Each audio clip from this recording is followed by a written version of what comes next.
20 black actors who tried to hide their secret gay affairs. 20 names. 20 careers built on stages, screens, and microphones that the world celebrated loudly, while the people behind those performances lived in silence that cost them everything. Some of them died before the world was ready to hear their truth. Some of them are still alive, still navigating the gap between who they are and what the industry permits them to say out loud. One of them organized the most important civil rights march in American history and was deliberately kept off the main stage because of who he loved. Before this video ends, you will see every single one of these legacies differently. Subscribe to Remembered Lives channel, hit the bell, and stay, because the real story is always the one nobody put on the poster. Little Richard. Richard Wayne Penniman was born December 5, 1932, in Macon, Georgia, thrown out of his family home at 15 by a father who couldn't accept a son who wore makeup and moved like a woman. That rejection launched one of the most explosive careers in music history and one of the most tortured private lives American celebrity has ever produced. He didn't just invent rock and roll, he invented the template. David Bowie, Prince, Elton John, James Brown, all of them openly credited Little Richard as the primary source. His 1955 debut, Tutti Frutti, changed popular music overnight. By the early 1960s, he had sold tens of millions of records and been inducted into the Rock and Roll Hall of Fame in 1986. But behind every sequin was a man at war with himself. In 1955, he was arrested for voyeurism in Macon. In 1962, he was arrested again for spying on men in a bus station restroom in Long Beach, California. Neither arrest was rumor. Both were public record. The statements he made about his own sexuality across 6 decades read like a man arguing with a mirror. In 1982, on Late Night with David Letterman, he said, "I'm not gay now, but I was gay all my life." In 1995, he told Penthouse, "I've been gay all my life, and I know God is a God of love, not of hate." In 2012, he described himself to GQ as omnisexual. And in 2017, on a Christian broadcasting network, he called homosexuality unnatural affection that went against God's design. Same man, same mouth. Decades of contradiction that his biographer Charles White documented in exhaustive, heartbreaking detail. A performer who cycled between self-acceptance and self-destruction with the same manic energy he poured into every performance. He received a Grammy Lifetime Achievement Award in 1993. He performed sporadically until 2013. He died May 9, 2020, at 87, of bone cancer in Tullahoma, Tennessee, survived by his adopted son, Danny Jones Penniman, and by a noise so original, the world still hasn't caught up to it. Bayard Rustin. On August 28, 1963, 250,000 people gathered in Washington, D.C. for the March on Washington.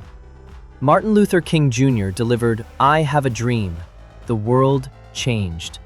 And the man who organized every logistical detail of that day, the buses, the stages, the marshals, the sound system, 250,000 people assembled in under 2 months, stood deliberately off the main program, kept in the background. His name was Bayard Rustin.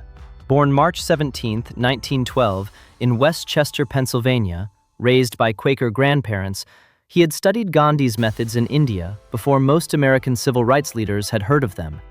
When he brought those methods to a young Martin Luther King Jr. in Montgomery in 1956, King's house was still full of guns.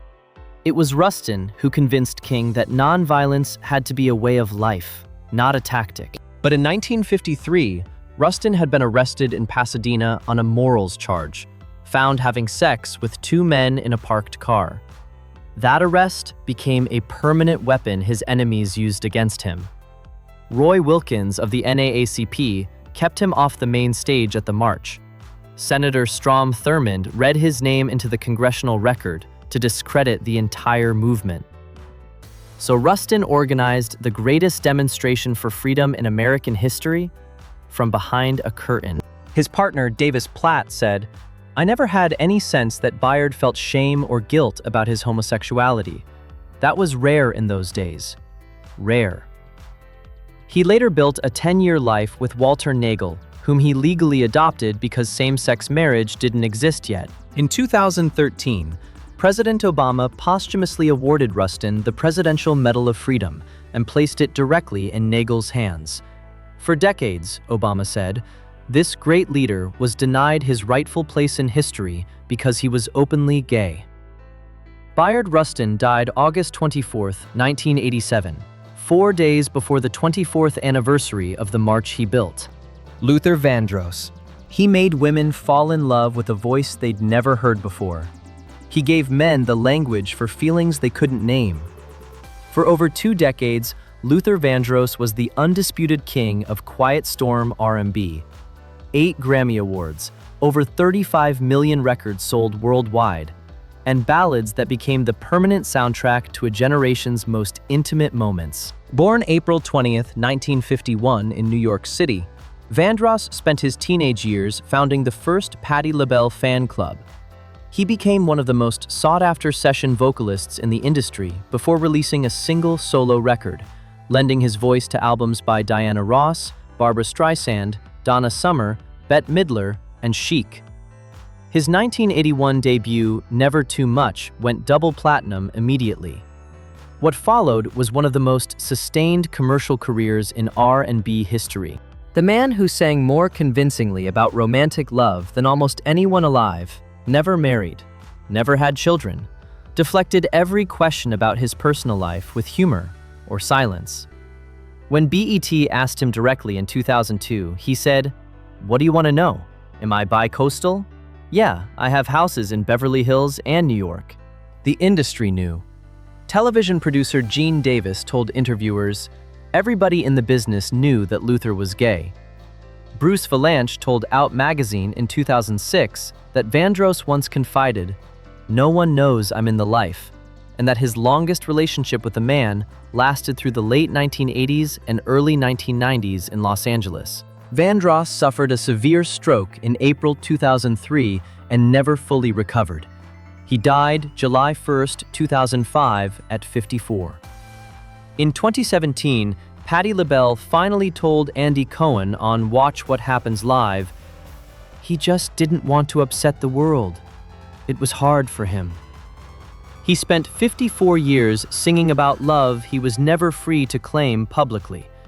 Every ballad still carries that weight. Alvin Ailey. Revelations. Created in 1960 by a 29-year-old from Rogers, Texas, has been performed for an estimated 23 million people across 71 countries. It opens with bodies pressed together, reaching upward in darkness. It closes with gospel joy so physically overwhelming that audiences routinely stand and weep before the final bow. It is considered one of the greatest works in the history of American dance. The man who made it was Alvin Ailey, and he spent most of his life carrying a truth the arts world accepted and mainstream America was never officially told. Born January 5, 1931, in Rogers, Texas, raised by a single mother in the Jim Crow South, Ailey discovered dance through Lester Horton's Los Angeles company as a teenager. He founded the Alvin Ailey American Dance Theater in New York in 1958, with a group of young black dancers at a time when black bodies on concert stages were still considered unusual by mainstream institutions.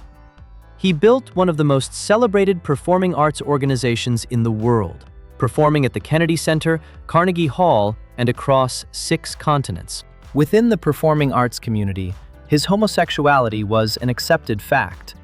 But Ailey was also a deeply private man who struggled with severe depression throughout his life.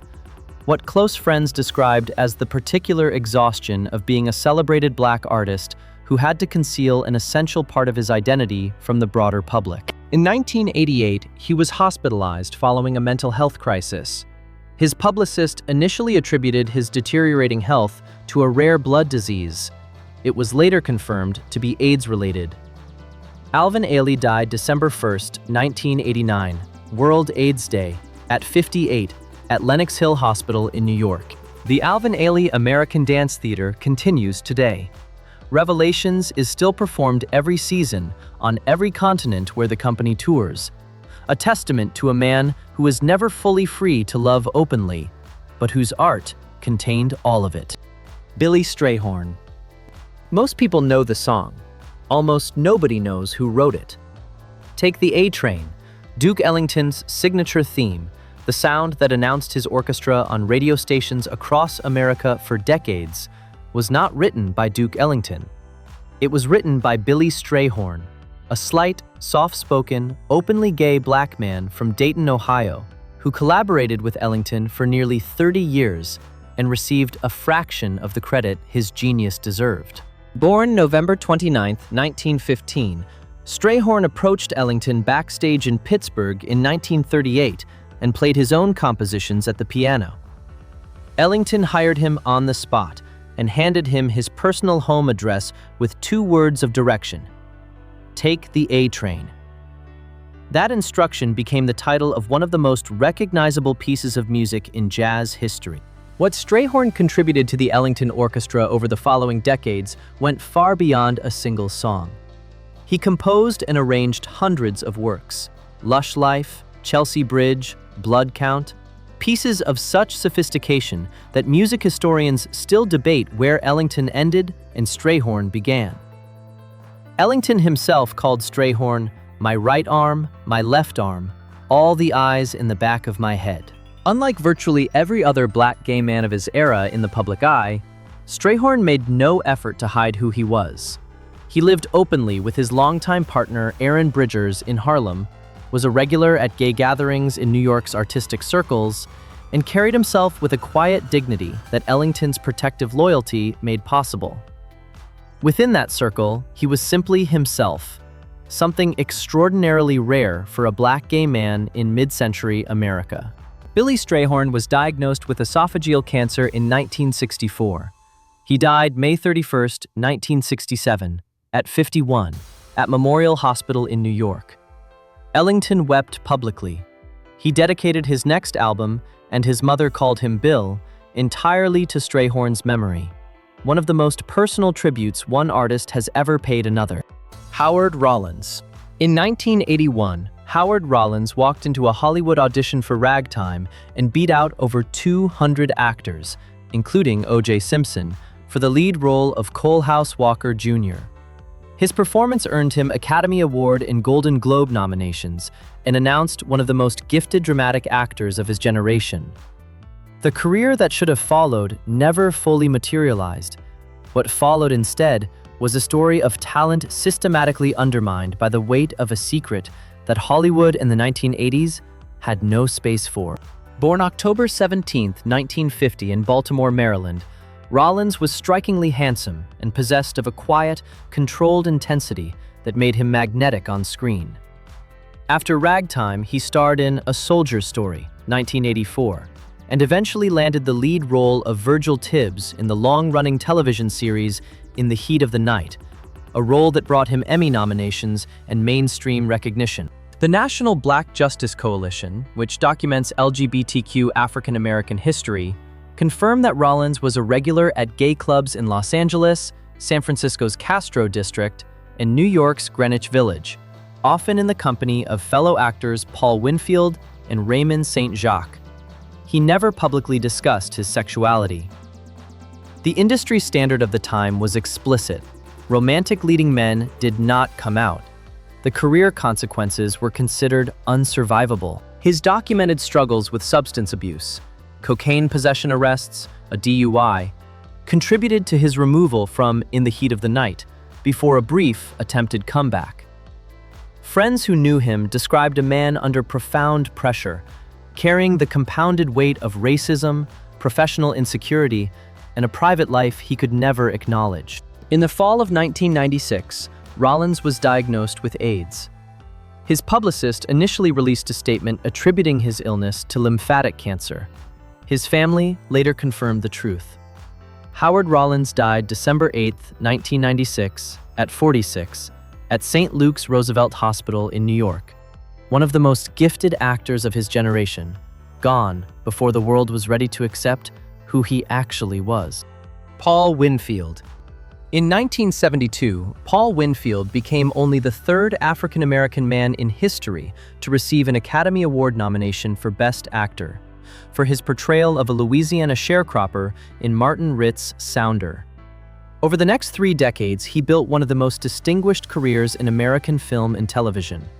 Martin Luther King Jr. in the 1978 miniseries King, Captain Tyrrell in Star Trek II: The Wrath of Khan, Lieutenant Traxler in The Terminator, a Broadway debut opposite Denzel Washington in Checkmates, and an Emmy win in 1995 for Picket Fences. Born May 22, 1939 in Los Angeles, Winfield studied drama at 4 separate universities without completing a degree at any of them before Columbia Pictures signed him as a contract player in 1966. His friend Sidney Poitier cast him in his first film role in The Lost Man, 1969. What followed was over 3 decades of work characterized by what colleagues consistently described as quiet dignity, professional precision, and absolute discretion about his private life. In the mid-1970s, Winfield moved from Hollywood to San Francisco, a city he described in a 1990 People interview as a place where a lot of people go to find themselves. There, he met Charles Gillen Jr., a set designer and architectural restoration specialist. They built a life together that lasted 30 years.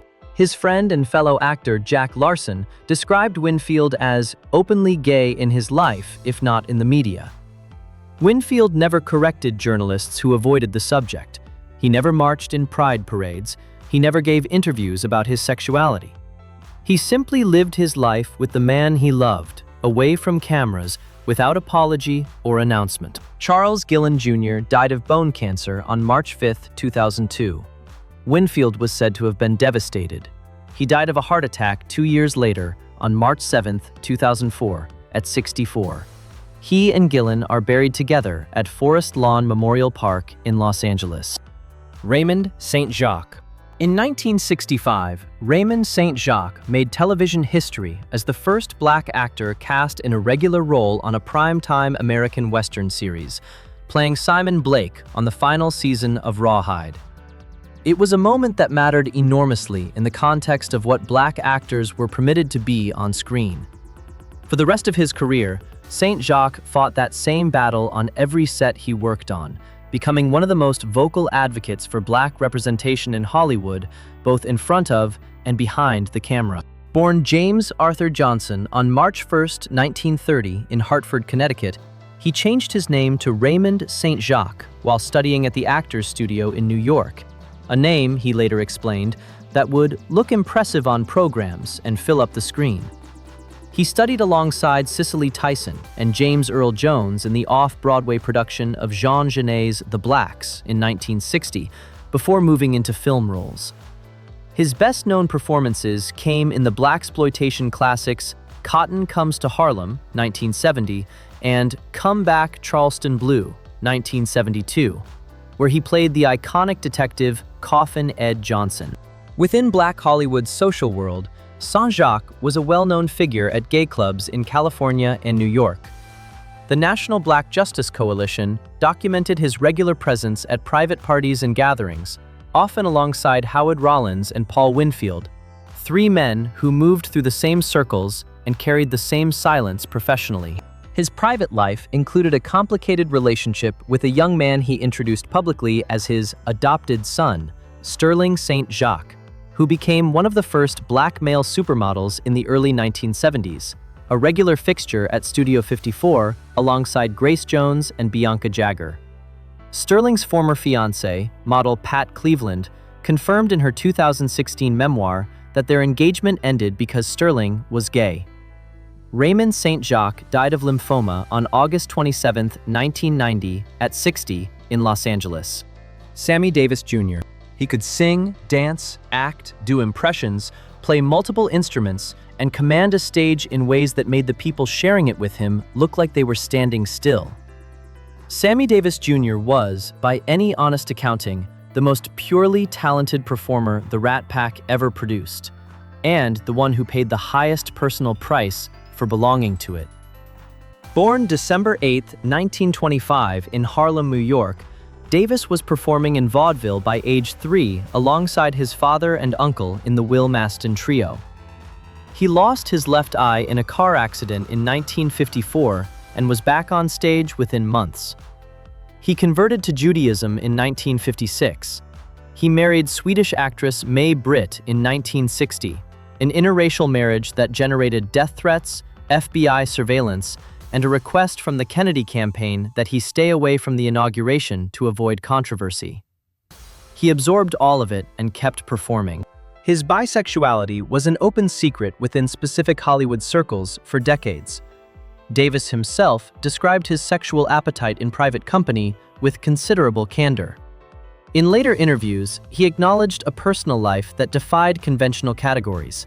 Former associates confirmed that his legendary parties at his Beverly Hills home operated on a genuinely anything-goes basis that included both men and women as romantic interests. Multiple biographers and close associates documented his intimate friendships with male dancers and choreographers throughout his career. Davis was a man who lived with almost no internal boundaries, a quality that made him extraordinary on stage and complicated everywhere else. Frank Sinatra's protective shadow gave him some cover. Being one of the few black performers with true mainstream crossover success in the civil rights era gave him both visibility and vulnerability. Sammy Davis Jr. died May 16, 1990, of throat cancer at 64 in Beverly Hills. A man whose entire life was an act of survival inside systems designed to diminish him, performed with relentless, irreducible brilliance. James Baldwin. He said it plainly, and he said it early, and he never stopped saying it. James Baldwin was one of the first Black American public figures to speak openly about being gay, not as confession, not as apology, but as simple fact, at a time when doing so carried consequences that were professional, social, and potentially physical. Born August 2, 1924, in Harlem, New York, the eldest of 9 children raised by a stepfather who was a storefront preacher, Baldwin left the United States for Paris in 1948 at 24 years old. He left, he later said, because he needed to survive, and America in 1948 had made it clear it was not especially interested in helping a gay black man do that. In Paris, he wrote Go Tell It on the Mountain, 1953, Giovanni's Room, 1956, a novel about gay love published by a major American house at a time when almost nothing of its kind existed, and Notes of a Native Son, 1955, which established him as one of the most important essayists in the English language. When he returned to America in the early 1960s, he threw himself into the civil rights movement, marching, writing, speaking, and meeting with Attorney General Robert Kennedy in a confrontation so uncomfortable it lasted 3 hours and changed nothing politically, but rattled the Kennedy administration for months. His 1963 essay collection, The Fire Next Time, sold 1 million copies and placed him on the cover of Time magazine. The tension Baldwin navigated was constant and exhausting. The civil rights movement needed him, but was ambivalent about his sexuality. The gay rights movement needed him, but had complicated feelings about race. He belonged fully to neither world and served both of them entirely.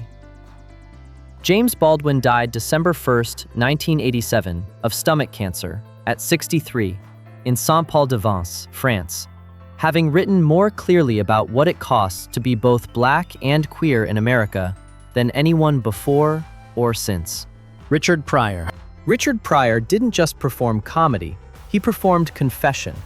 Every routine was a form of public therapy, raw, ugly, specific, and so honest it made audiences laugh and flinch simultaneously. He talked about poverty, addiction, racism, his own multiple heart attacks, and his marriages with a candor that no comedian before him had attempted. And then there was the thing he almost never talked about directly, which his widow and his own published memoir eventually confirmed. Born December 1, 1940, in Peoria, Illinois, raised in his grandmother's brothel after his mother abandoned him, Pryor carried enough material for 100 lifetimes before he ever touched a microphone. His rise through the comedy circuit in the 1960s and his transformation into one of the most influential stand-up performers in history That Nigger's Crazy, 1974, Is It Something I Said, 1975, Bicentennial Nigger, 1976, reshaped what American comedy was allowed to say. His widow, Jennifer Lee Pryor, confirmed publicly that Richard Pryor had sexual relationships with men throughout his life. She specifically confirmed a relationship with actor and legendary Hollywood figure Marlon Brando. Pryor's own memoir, Pryor Convictions, 1995, discussed his sexual fluidity with the same unflinching directness he brought to everything else. He identified as bisexual, a man who simply moved through the world on his own terms and refused to organize his desires around anyone else's categories. He survived a near-fatal freebasing accident in 1980 that left him with severe burns over more than half his body. He was diagnosed with multiple sclerosis in 1986 and spent the last 2 decades of his life in progressive physical decline. He received the Kennedy Center Honor in 1998 and the Mark Twain Prize for American Humor in 1998. Richard Pryor died December 10, 2005, of a heart attack at 65 in Encino, California, the most honest performer of his generation, right up to the end. Johnny Mathis. The voice never aged. That is the first thing anyone who has ever heard Johnny Mathis notices. A tenor so pure, so precisely controlled, so effortlessly sustained across 6 decades of recording that it seems to operate outside the normal laws of human biology. He has released over 80 albums. His 1958 compilation, Johnny's Greatest Hits, remained on the Billboard charts for 490 consecutive weeks, nearly 10 years, a record that stood for decades. Born September 30, 1935 in Gilmer, Texas, and raised in San Francisco, Mathis was a gifted high jump athlete who received an invitation to the 1956 Olympic trials at the same time Columbia Records offered him a recording contract. He chose music. The rest is documented in catalog form. Wonderful, Wonderful, 1956. It's Not For Me to Say, 1957. Merry Christmas, 1958. Still one of the best-selling Christmas albums in history. Misty, Chances Are, The 12th of Never. A sound so associated with romance, candlelight, and intimacy that his nickname became the soundtrack of making love. In 1982, Mathis gave an interview to Us Weekly magazine that he would later say he deeply regretted, not because it was untrue, but because of the timing and the context. He said, "Homosexuality is a way of life that I've grown accustomed to. It was one of the earliest and most direct public acknowledgments by a major black male entertainer of his own homosexuality. The industry reaction was immediate. He received threatening mail. He feared for his safety. He pulled back from the statement in subsequent interviews and spent years navigating the fallout. He has never disowned the truth of what he said. He has simply chosen, for most of the decades since, to let the music speak for itself." At 90 years old, Johnny Mathis remains one of the last living figures from the golden age of American popular song. A man whose voice outlasted almost everything that tried to silence the person behind it. Wentworth Miller. For 4 seasons beginning in 2005, Wentworth Miller played Michael Schofield in Prison Break, a structural engineer who tattoos the blueprints of a maximum security prison onto his body in order to break his brother out of death row. It was one of the most precisely constructed thriller performances on American television, and it made Miller one of the most recognized faces in the world. Fox's Prison Break aired in over 100 countries. The face on the poster was everywhere. Born June 2, 1972 in Chipping Norton, England, to a father who was black and a mother who was white, Miller grew up in Brooklyn, New York, graduated from Princeton University with a degree in English literature in 1995, and spent nearly a decade doing small television roles before Prison Break transformed his profile overnight. What the audience watching Michael Schofield didn't know was that the actor playing him was quietly managing a private reality that had nothing to do with the stoic, hyper-competent character on screen. Miller has spoken openly in recent years about struggling with depression throughout his career, including during the years of Prison Break's greatest success. and about using food as a coping mechanism during periods of acute psychological pain. In 2013, the St. Petersburg International Film Festival in Russia extended him an invitation. Miller declined in a public letter that simultaneously announced his homosexuality and his refusal to participate in any event held in a country that criminalized LGBTQ identity. The letter went viral globally within hours. He has since spoken with extraordinary candor about the intersection of his mental health struggles, his sexuality, and his experience of being a biracial man in an industry that consistently struggled to categorize him. He stepped back from acting to focus on mental health advocacy and writing. At 43, Wentworth Miller has built a second public identity that is, arguably, more honest and more impactful than anything he put on screen. Lee Daniels. He made a film about a black girl in Harlem being abused by her own father that won the Grand Jury Prize and Audience Award at Sundance in 2009, became a critical phenomenon, and launched the career of Monique into Oscar territory. He then made a television series about a black hip-hop dynasty, Empire, that premiered in January 2015 and drew 17.6 million viewers, the highest-rated drama debut in Fox's history. Whatever Lee Daniels touches tends to break something open. Born December 24, 1959, in Philadelphia, Pennsylvania, the eldest of 5 children raised in a household defined by his father's violence and his own desperate need to escape it, Daniels has built his entire career around stories that refuse to look away from the most uncomfortable truths about race, family, power, and identity in America. Precious, 2009, The Butler, 2013, Empire, 2015 to 2020, The United States vs. Billie Holiday, 2021, a filmography that reads like a sustained argument about what it costs to be black in this country. Daniels has been openly gay for his entire public life. He has spoken in interviews about the particular pressure of being a gay black man in the entertainment industry, navigating homophobia within the black community and racism within LGBTQ spaces simultaneously, belonging fully to neither and being required by both. He has credited the experience of that double marginalization as the emotional engine behind his work's unflinching quality. He has also spoken about his father's death, a Philadelphia police officer killed in the line of duty, and the complicated grief of losing a man who was simultaneously his greatest source of pain and his earliest model of strength. At 65, Lee Daniels remains one of the most commercially successful and artistically uncompromising black filmmakers in Hollywood history.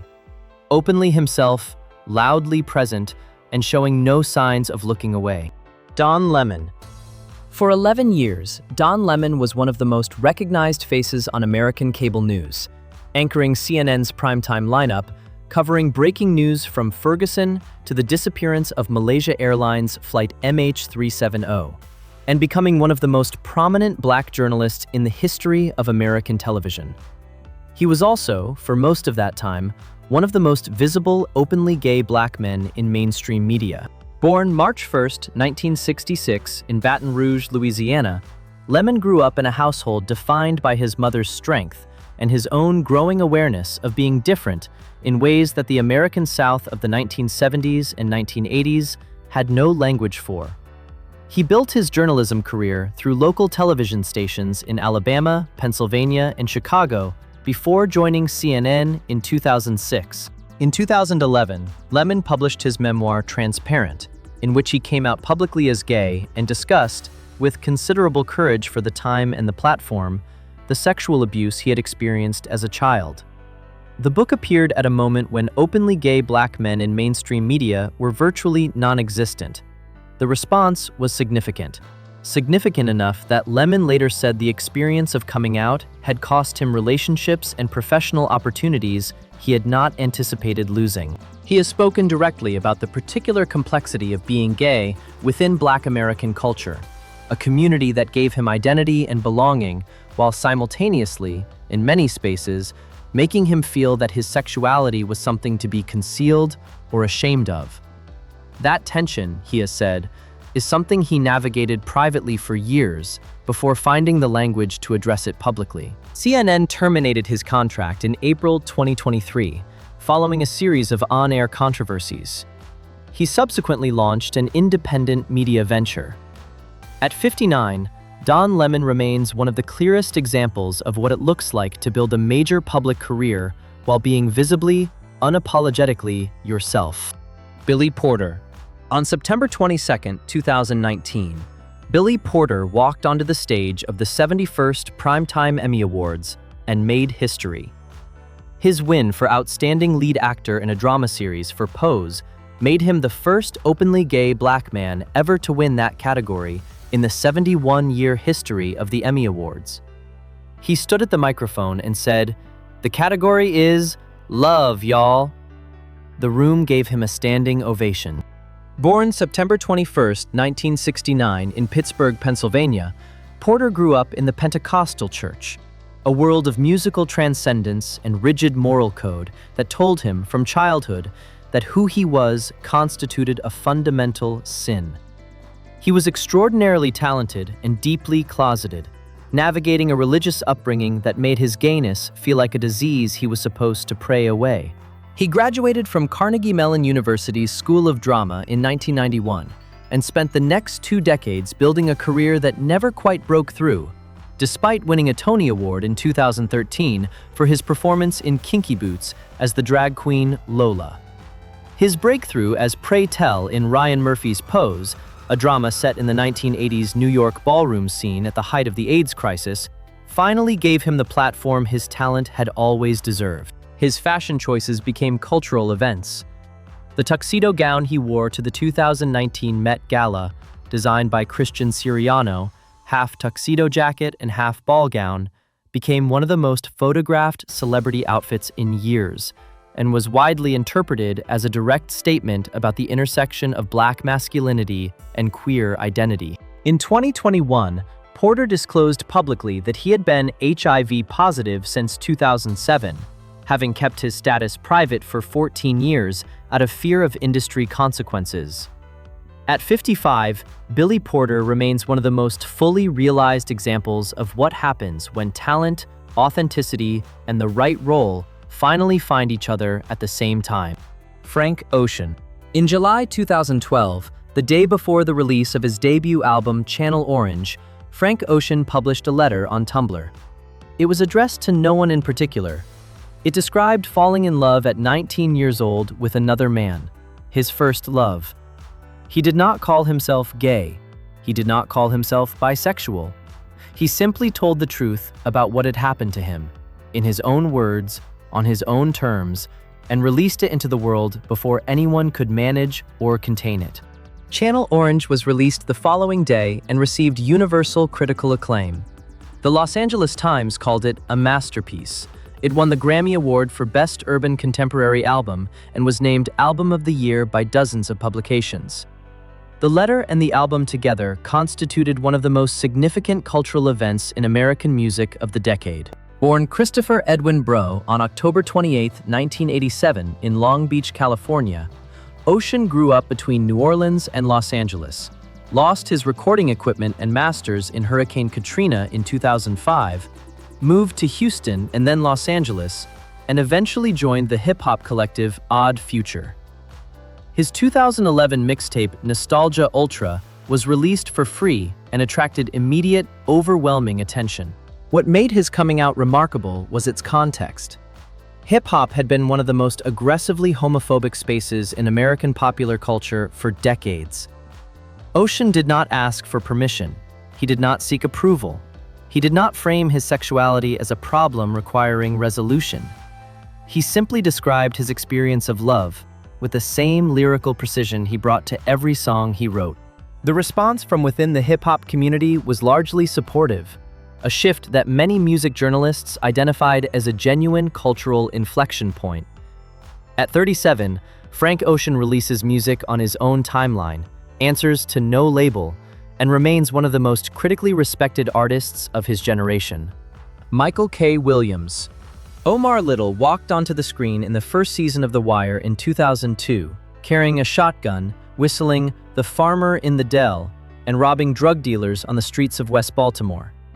He was one of the most complex, fully realized characters in the history of American television. A gay black man operating by his own moral code in a world that had no space for anything he was. And Michael K. Williams played him with such ferocious authenticity that it is still difficult to watch the performance without forgetting you are watching a performance. Born November 22, 1966, in Brooklyn, New York, Williams grew up in the East Flatbush neighborhood and carried a scar across his face, the result of a razor attack on his 25th birthday that became, paradoxically, one of the most recognizable features of his career. He had been dancing professionally before he became an actor, and the physicality of his work on screen carried that dancer's awareness of the body in space.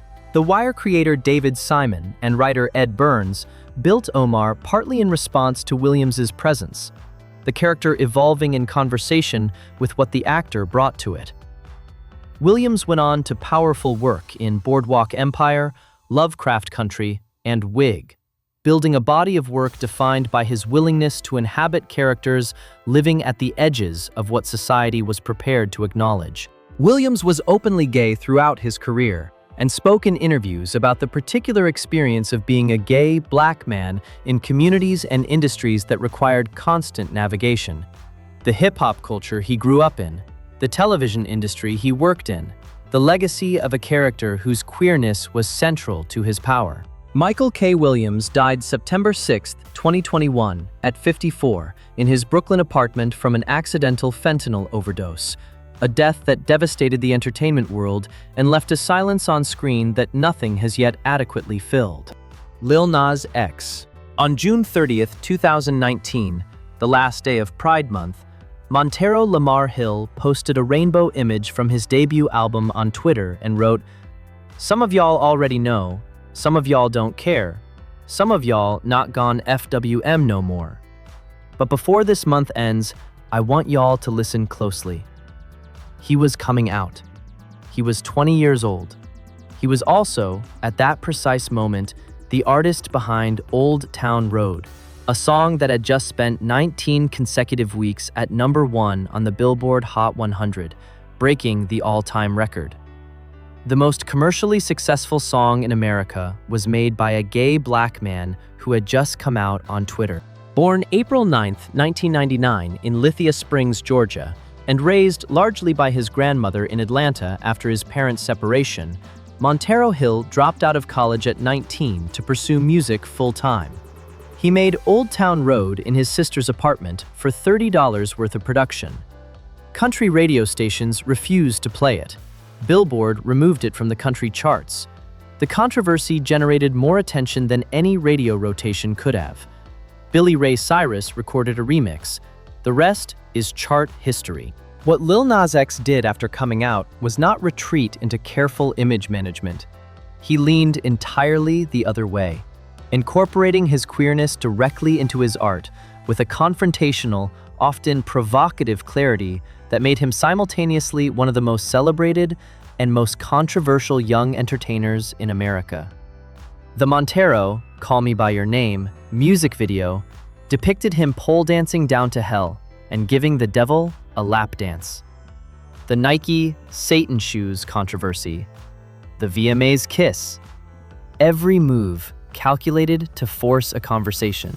He has spoken directly about the homophobia he experienced within Black American culture and the hip-hop community, and about his deliberate choice to be visible, loud, and unapologetic precisely because that visibility costs something real. At 26, Lil Nas X is the clearest proof that the next generation intends to occupy its own space without asking first. Laverne Cox.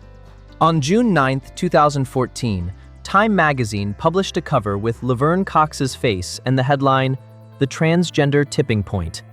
It was the first time a transgender person had appeared on the cover of Time.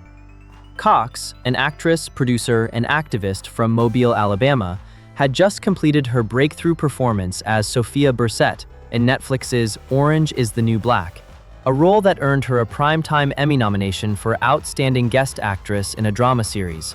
She was the first openly transgender person ever nominated in any acting category in Emmy history.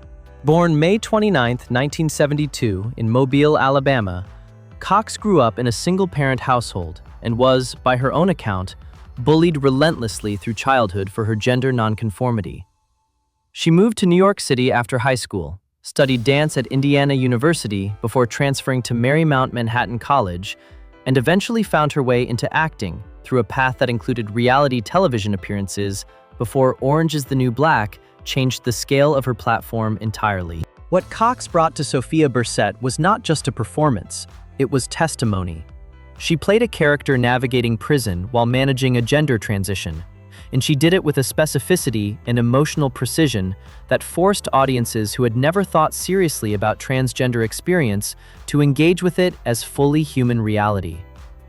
The role coincided with a genuine cultural shift in American public conversation about transgender identity, and Cox became one of its most articulate, most visible, and most consistently present voices. She has used that platform deliberately, testifying before Congress, speaking at universities, producing documentary work, appearing on political and cultural programs, to advocate for transgender rights at a moment when legislative attacks on those rights have intensified significantly. She has also spoken with considerable honesty about the particular experience of being a Black transgender woman, a position that sits at the intersection of multiple systems of marginalization, none of which fully accounts for the others. At 51, Laverne Cox remains one of the most consequential figures in the ongoing American conversation about who gets to exist visibly and on what terms. Here is the question this list leaves open. How many of these careers would have looked exactly the same if these men and women had been free to be publicly, fully themselves from the beginning? Would Luther Vandross have sold fewer records? Would Little Richard have been less of a pioneer? Or does the closet, the silence, the concealment, the performance of an acceptable self actually shape the art in ways we've never honestly examined? Some of these people chose privacy. Some had that choice made for them by an industry that profited from their talent while hiding their humanity. Drop your take in the comments. And if this hit differently than you expected, share it. That's exactly what Remembered Lives channel exists for. The full story, told without filters.